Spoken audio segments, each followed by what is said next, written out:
안녕하세요. 사연을 시작하기에 앞서 구독과 좋아요 부탁드려요. 감사합니다. 사연 시작해 볼게요. 저는 경기도에서 작은 플라스틱 부품 공장을 운영하고 있어요. 직원이 15명 정도 되는 소규모 업체죠.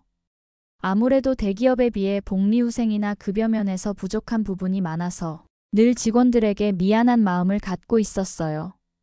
그래도 가족 같은 분위기로 운영하려고 노력했고, 직원들의 개인적인 어려움이 있을 때는 최대한 도와주려고 했었죠.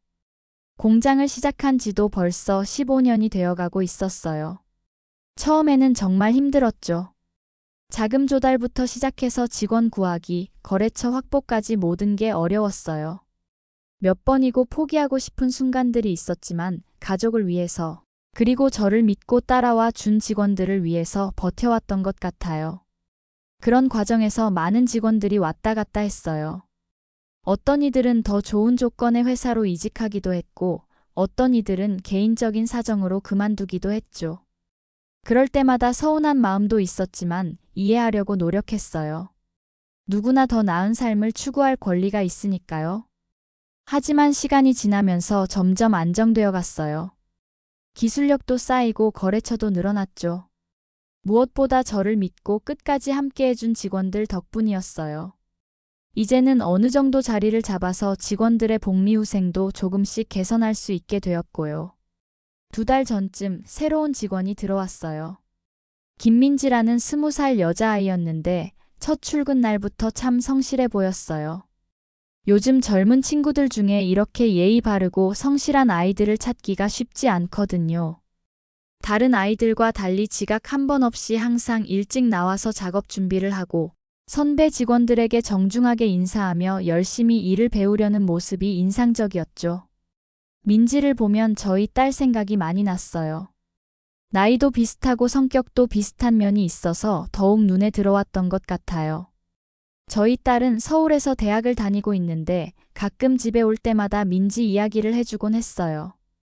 우리 회사에 정말 좋은 직원이 들어왔다고, 성실하고 예의 바르다고 말이에요. 민지는 정말 모범적인 직원이었어요. 처음에는 서툴러서 실수도 좀 있었지만 금방 일을 익혔어요. 무엇보다 배우려는 자세가 적극적이었죠. 모르는 게 있으면 부끄러워하지 않고 물어봤고, 한 번 배운 건 다시 실수하지 않으려고 노력했어요. 힘든 야근이나 주말 근무도 불평 없이 해주었어요. 다른 직원들이 개인적인 사정으로 못 나올 때도 민지는 기꺼이 대신 나와서 일을 해줬죠. 그런 모습을 보면서 다른 직원들도 민지를 인정하고 좋아하게 되었어요. 특히 민지는 책임감이 강했어요. 자신이 맡은 일은 반드시 끝까지 해내는 성격이었거든요. 퇴근 시간이 되어도 일이 끝나지 않으면 끝까지 남아서 마무리하고 갔어요. 그런 민지의 모습을 보면서 이런 아이들이 우리나라의 미래구나 하는 생각을 자주 했었어요. 민지는 다른 직원들과도 금세 친해졌어요. 나이 차이가 나는 선배들에게도 예의를 지키면서도 스스럼 없이 다가갔고, 점심시간이나 쉬는 시간에는 즐겁게 대화를 나누었죠. 회사 분위기도 민지가 온 이후로 더욱 밝아진 것 같았어요.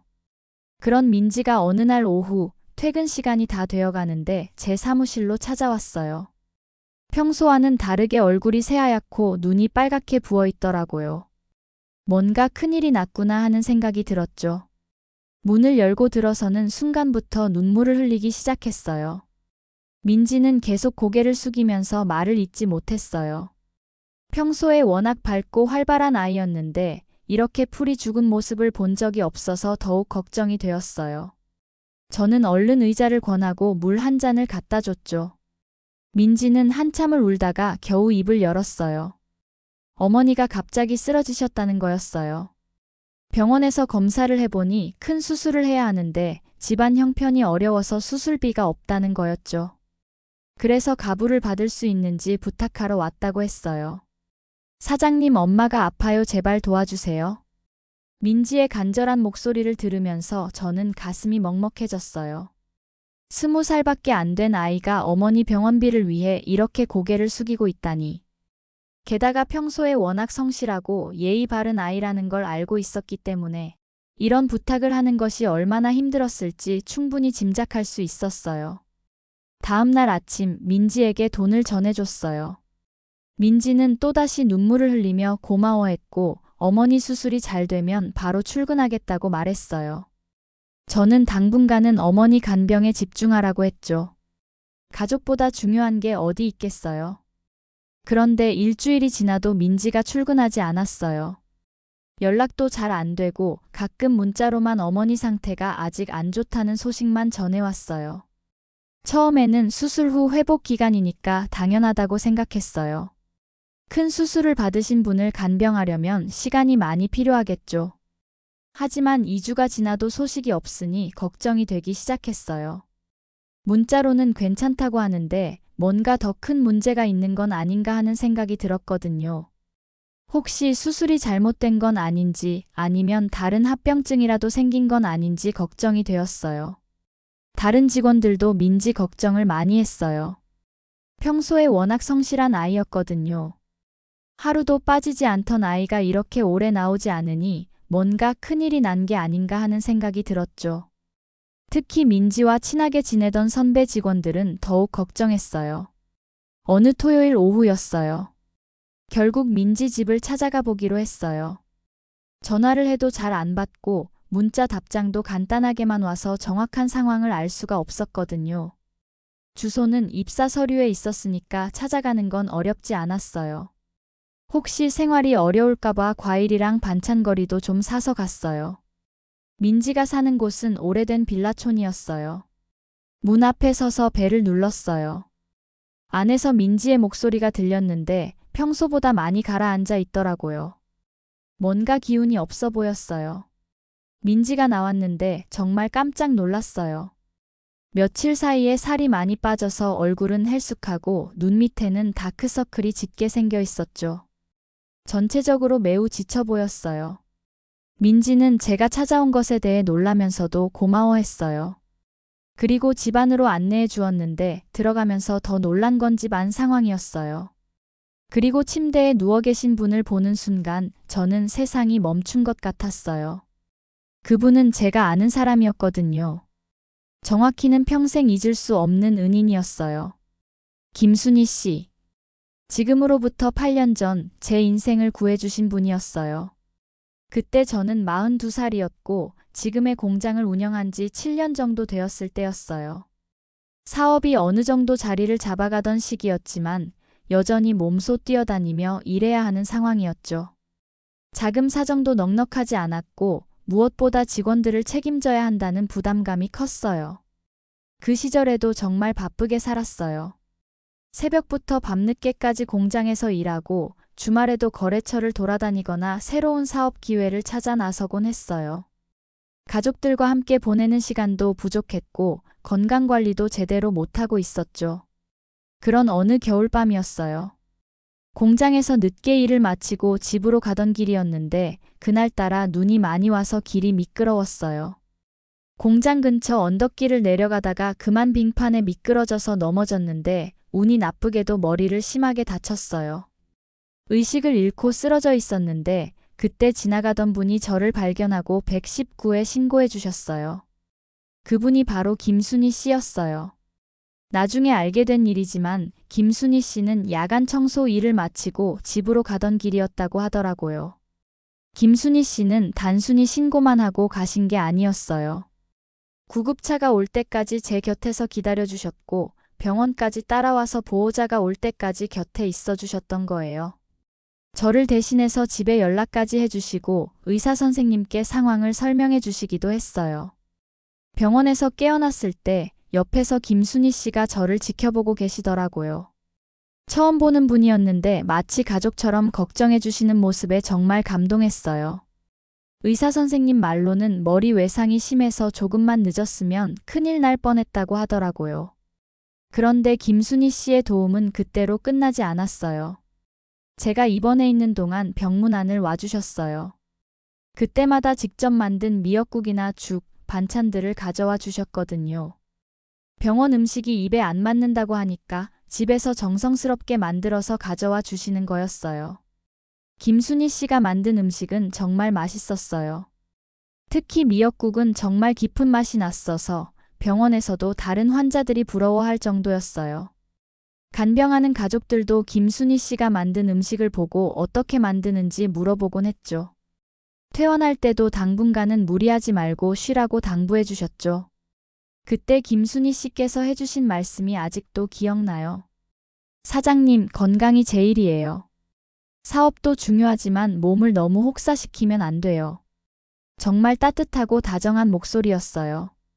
진심으로 걱정해 주시는 마음이 느껴졌거든요. 퇴원 후에도 김순희 씨와는 계속 연락을 주고받았어요. 처음에는 제가 감사 인사로 연락드렸는데 김순희 씨도 제 건강을 걱정해 주시면서 가끔 안부 전화를 해주셨어요. 김순희 씨는 혼자 딸을 키우고 계셨어요. 남편분이 일찍 돌아가셨다고 하시더라고요. 딸이 하나 있는데 정말 예쁘고 착하다면서 자주 자랑하시곤 했어요. 공부도 잘하고 효심도 깊다고 자신의 자랑이라고 말씀하셨죠. 저도 김순희 씨께 정말 감사했어요.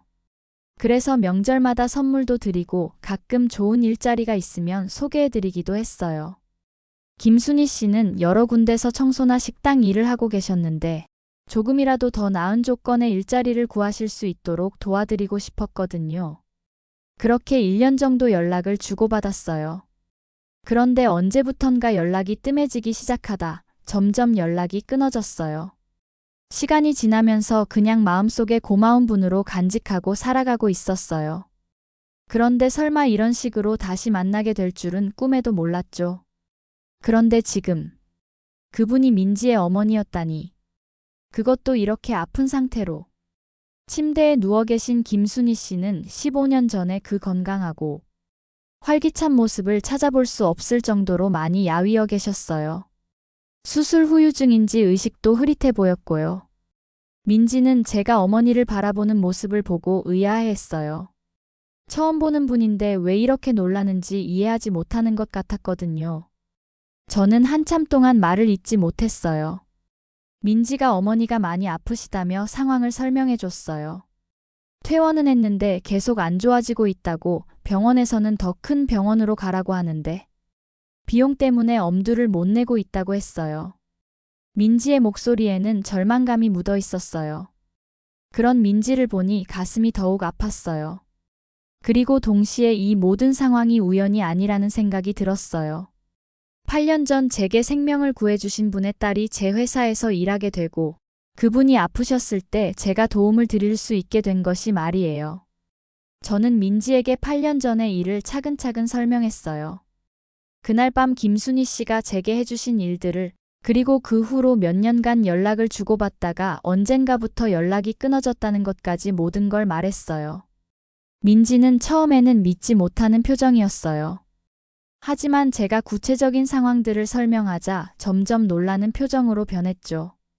그리고 어머니가 자주 8년 전에 다친 사장님 이야기를 하셨다고 그분이 어떻게 지내시는지 궁금해하셨다고 말해줬어요. 핸드폰을 잃어버리면서 연락이 끊어진 게 늘 아쉬우셨다고 하더라고요. 그 순간 저는 운명이란 게 정말 있구나 하는 생각이 들었어요. 8년 전 제게 생명의 은인이 되어주신 분의 딸이 이렇게 제 공장에서 일하게 되다니. 그리고 제가 그 은혜를 갚을 수 있는 기회를 주신 거잖아요. 침대에 누워 계신 김순희 씨에게 다가갔어요. 의식이 흐릿하셨지만 제 얼굴을 보시자 뭔가 기억하시는 듯한 표정을 지으셨어요. 저는 8년 전에 도움받았던 사람이라고 말씀드렸어요. 김순희 씨는 천천히 고개를 끄덕이셨어요. 저는 김순희 씨께 이제 제가 보답할 차례라고 말씀드렸어요. 8년 전에 받은 은혜를 이제야 갚을 수 있게 되었다고 걱정하지 마시라고 했어요. 그날부터 저는 김순희 씨와 민지를 위해 할 수 있는 모든 것을 했어요. 서울의 한 대학병원 암센터로 옮겨서 정밀 검사를 다시 받게 했어요. 검사 결과 다행히 수술은 성공적이었지만 항암 치료가 필요한 상황이었어요. 치료비가 상당히 많이 들 것 같았지만 그런 건 전혀 문제가 되지 않았어요. 민지에게는 당분간 어머니 간병에만 집중하라고 했어요. 치료비는 모두 제가 부담하겠다고 했죠. 민지는 처음에는 그럴 수 없다며 사양했지만 저는 단호하게 말했어요. 이건 제가 김순희 씨에게 갚아야 할 빚이라고 8년 전에 김순희 씨가 안 계셨다면 지금의 제가 존재하지 않았을 거라고 했어요. 민지는 그제서야 이해했다는 듯 고개를 끄덕였어요. 그리고는 또 눈물을 흘렸죠. 정말 꿈 같은 일이라고, 이런 일이 현실에서 일어날 수 있는 거냐고 물어보더라고요. 저도 믿어지지 않는다고, 하지만 이게 현실이고 운명이라는 게 정말 있나 보다고 대답했어요. 그날 이후로 저는 자주 김순희 씨를 병문안 갔어요. 항암 치료를 받으시는 동안 많이 힘들어 하셨지만 제가 찾아갈 때마다 반가워해 주셨어요. 김순희 씨는 제가 이렇게까지 해드리는 것에 대해 미안해 하셨어요. 하지만 저는 제가 해드리는 건 김순희 씨께서 해주신 것에 비하면 아무것도 아니라고 말씀드렸어요. 생명을 구해주신 은혜를 어떻게 돈으로 계산할 수 있겠어요. 항암 치료는 생각보다 힘든 과정이었어요. 김순희 씨께서 많이 지쳐하셨고 때로는 포기하고 싶다는 말씀도 하셨어요. 하지만 민지가 옆에서 끝까지 격려해드렸고 저도 자주 찾아가서 용기를 북돋아드렸어요. 치료가 진행되면서 김순희 씨는 조금씩 좋아지기 시작했어요. 처음에는 기력이 없어서 대화도 힘들어 하셨는데 점차 활기를 되찾아가셨어요. 의사 선생님도 긍정적인 반응을 보인다며 희망적인 이야기를 해주셨죠. 무엇보다 김순희 씨께서 치료 의지를 잃지 않으신 게 중요했어요. 처음에는 나이도 있고 치료 과정이 힘들어서 포기하고 싶어 하셨는데 민지와 제가 번갈아가며 격려해드리니까 점점 의지를 되찾으셨어요. 특히 민지를 위해서라도 꼭 건강해지겠다고 다짐하시는 모습이 감동적이었어요. 3개월 정도 치료를 받으신 후 김순희 씨는 완전히 건강을 되찾으셨어요. 의사 선생님도 완치 판정을 내려주셨고 정기검진만 받으면 된다고 하셨어요. 김순희 씨는 퇴원 후에도 계속 저에게 고마워하셨어요. 어떻게 이런 은혜를 갚아야 할지 모르겠다고, 평생 잊지 않겠다고 하셨어요. 하지만 저는 오히려 더 감사했어요. 8년 전 김순희 씨가 제게 해주신 일이 없었다면 지금의 제가 있을 수 없었거든요. 김순희 씨는 건강을 완전히 회복하신 후 저의 도움으로 작은 반찬 가게를 차리셨어요. 예전부터 요리를 잘하시기로 유명했거든요. 병원에 계실 때도 퇴원하면 뭔가 일을 하고 싶다고 하셨는데 몸에 무리가 가지 않는 선에서 할 수 있는 일을 찾으신 거였어요. 저도 가끔 김순희 씨가 만드신 반찬을 사러 가곤 해요. 정말 맛있게 만드세요. 손님들도 많고 평판도 좋아서 장사가 잘 되고 있어요. 김순희 씨는 저를 보면 항상 반가워하시면서 서비스를 많이 주시려고 해서 제가 오히려 민망할 때가 많아요. 반찬 가게는 집 근처에 차리셨는데 동네 사람들 사이에서 인기가 많아요. 김순희 씨의 인품이 워낙 좋으시니까 단골 손님들이 많이 생겼죠. 민지도 퇴근 후에 가끔 가서 어머니를 도와드리고 있어요. 지금도 민지는 저희 공장에서 열심히 일하고 있어요. 어느새 3년 차가 되었고 후배들을 이끄는 선배가 되었죠. 새로 들어온 직원들에게는 회사의 가족 같은 분위기에 대해 자주 이야기해 준다고 해요. 어려운 일이 있을 때는 서로 도와주는 것이 당연하다고 말이에요. 김순희 씨도 건강하게 반찬 가게를 운영하고 계시고요. 가끔 아프신 적도 있지만 큰 문제 없이 잘 지내고 계세요. 정기검진도 빠지지 않고 받으시고 건강관리도 철저히 하고 계시죠. 운명이란 정말 신기한 것 같아요. 8년이라는 시간을 뛰어넘어 은혜를 갚을 수 있게 해주었으니까요. 이제 저는 확신해요. 세상에는 정말 보이지 않는 끈으로 연결된 인연들이 있다는 것을. 그리고 좋은 일을 하면 언젠가는 반드시 좋은 일로 돌아온다는 것을요. 김순희 씨께서 8년 전 보여주신 작은 친절이 이렇게 큰 인연으로 이어졌듯이 우리 모두가 일상에서 만나는 사람들에게 조금씩 친절을 베풀면서 살아간다면 세상은 더욱 따뜻한 곳이 될 거라고 생각해요.